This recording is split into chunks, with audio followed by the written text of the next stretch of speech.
à toutes et à tous et bienvenue dans cette nouvelle vidéo de reprise après cette pause estivale. Je suis partie pendant environ un mois, donc je reviens, je vais vous expliquer un petit peu ce qui s'est passé. On va faire un petit point lecture, même si vous allez le voir, j'ai pas beaucoup avancé. Heureusement que je me suis pas prévu une pile à lire de l'été en bonne et due forme parce que sinon j'aurais été vraiment très déçue. Je profite de ce début de vidéo pour vous remercier pour l'accueil vraiment excellent que vous avez fait à ma dernière vidéo sur l'Odyssée avec non pas une analyse du film mais plutôt mes réflexions. C'était un blabla autour de cette adaptation de ce film qui est sorti et qui m'a beaucoup plu. Ça me donne envie de faire plus de vidéos de ce type-là. J'ai vu notamment qu'il allait sortir à l'automne prochain une adaptation du roman Le fantôme de l'opéra avec Romain Duris. Autant dire que j'attends ce film avec impatience et je pense que ça pourrait être bien de le commenter ensemble.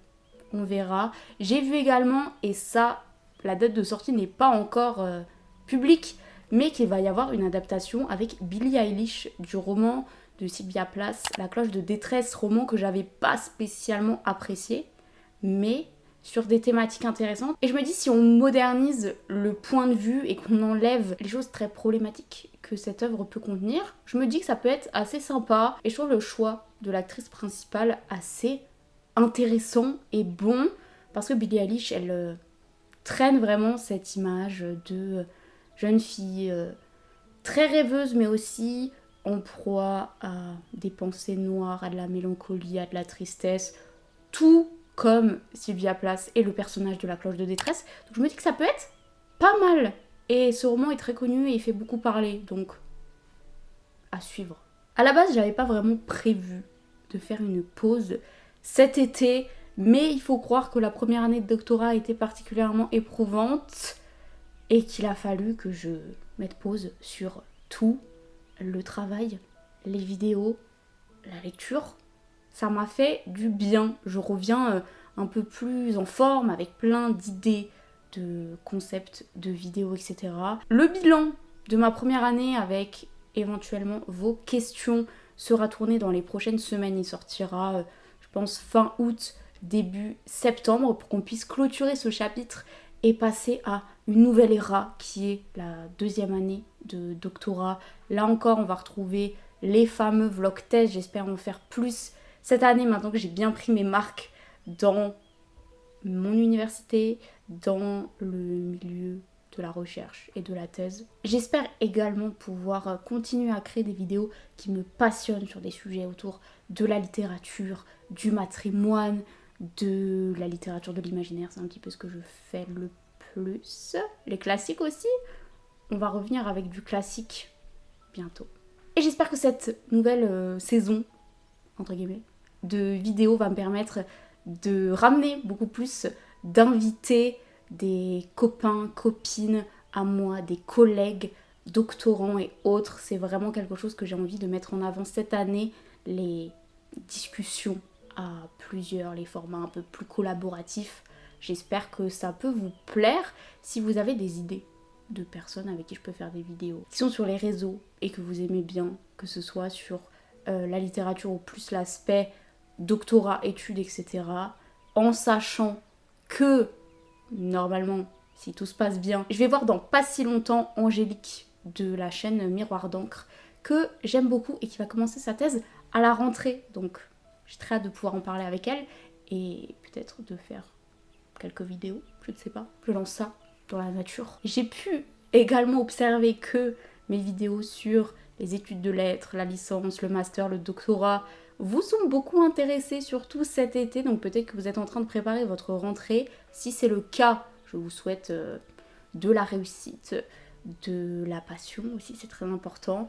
Et si jamais vous êtes un petit peu perdu, n'hésitez pas à faire un tour dans la playlist guide de survie des études de lettres. Je pense avoir balayé pas mal de sujets et pas mal de choses qui pourraient vous être utiles. N'hésitez pas, vous, à me dire ce que vous avez fait de vos vacances, de cette pause académique, si vous êtes étudiant, doctorant, prof, je sais qu'il y en a pas mal qui me suivent aussi, ou alors si vous êtes dans tout autre milieu, qu'est-ce que vous avez fait de votre été, qu'est-ce que vous avez lu, quelles sont vos meilleures expériences, vos meilleures recommandations, littéraire, mais aussi ciné, séries, etc.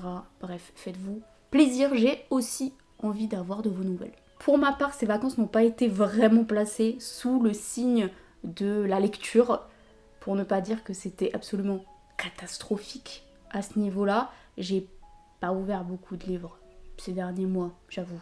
Mais pour vous donner un petit peu pêle-mêle, on s'est quitté quasiment avec un update lecture où je vous avais montré mes 4 dernières lectures, notamment toutes les sorties estivales qui sont parues courant du mois de mai et de juin. Je vous laisse la vidéo si vous voulez aller la voir tout à l'heure. Et ensuite, après cette update lecture, ça a été le calme plat. J'ai traîné pendant bien 3 semaines, un mois, la temporalité est un petit peu floue, un thriller dont j'avais beaucoup aimé le début. Il s'agit de Les filles mortes ne sont pas aussi jolies. Ouais, c'est ça, je vérifie parce qu'il est juste ici. C'est un thriller qui se déroule dans le milieu du cinéma, un petit peu vibes Hollywood. En même temps, on est sur une île où on va suivre une monteuse de cinéma qui va être engagée sur un film qui s'inspire d'un fait divers qui a eu lieu sur une île il y a des années. Et vous savez, on va faire le film.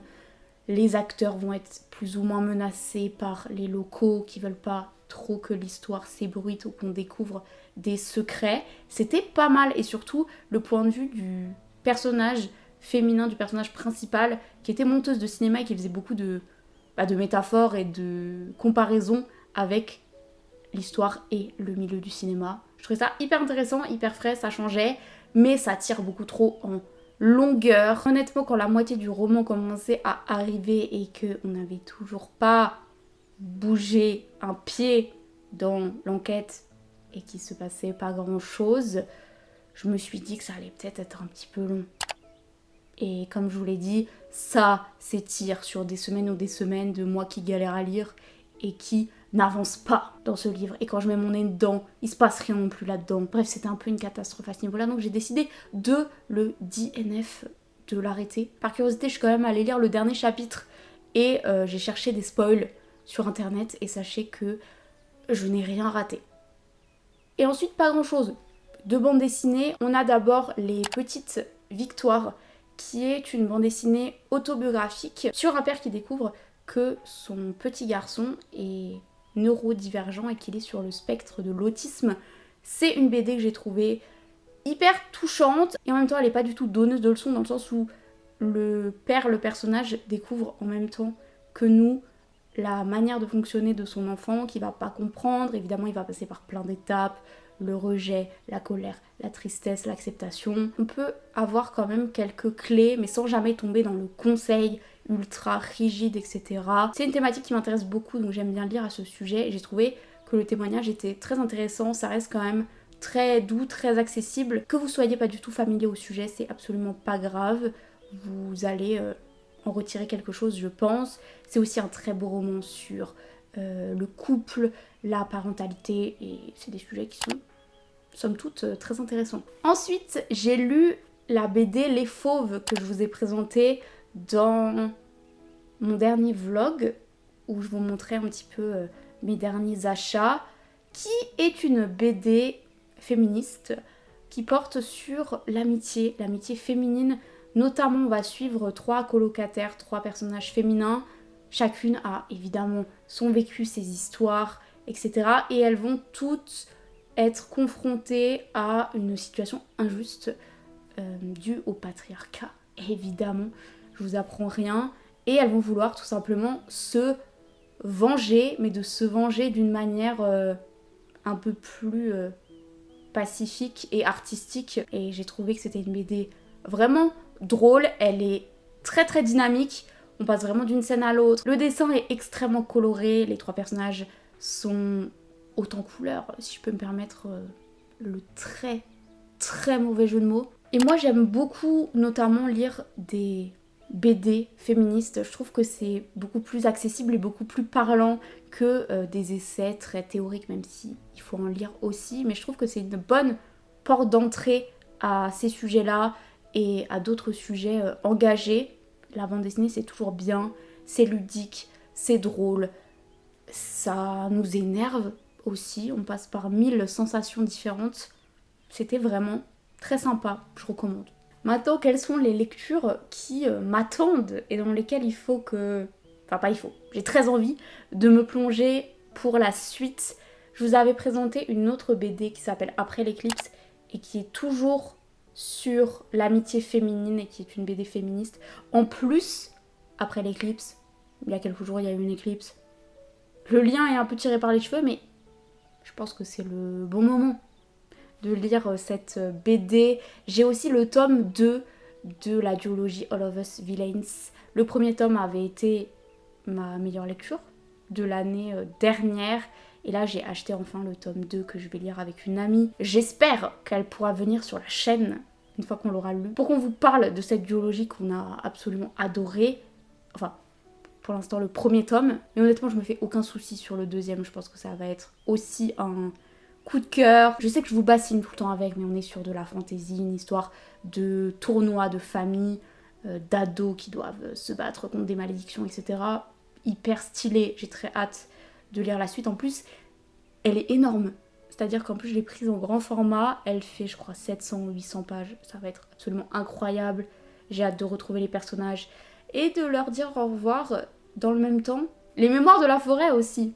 Le premier tome sur l'été qu'il faut absolument que je lise parce que sinon ça va être repoussé à l'année prochaine. Faut que je lise le premier tome, comme ça en automne je pourrais continuer et lire un tome par saison, comme ça dans un an j'ai découvert cette saga dans son intégralité. Ça peut être cool. Non, c'est tout, hein. Enfin, en tout cas, il va falloir se remettre aussi aux lectures académiques, les lectures de thèse. J'ai du boulot, j'ai du pain sur la planche. La thèse, ça va reprendre, là c'est bientôt la rentrée, la fac va réouvrir. Il faut que je me remette un petit peu dans le bain, mais je trouve que cette vidéo est un bon moyen. On discute, on se donne des nouvelles, on se donne des objectifs. Voilà, en tout cas, n'oubliez absolument pas de me raconter tous les trucs en commentaire. Recommandations, vos nouvelles, autres questions peut-être sur ma première année de doctorat ou sur d'autres choses. Et puis nous on se retrouve très bientôt, ça y est, dans une nouvelle vidéo. D'ici là, je vous souhaite de très belles lectures, une bonne soirée, une bonne journée et je vous dis à bientôt. Salut!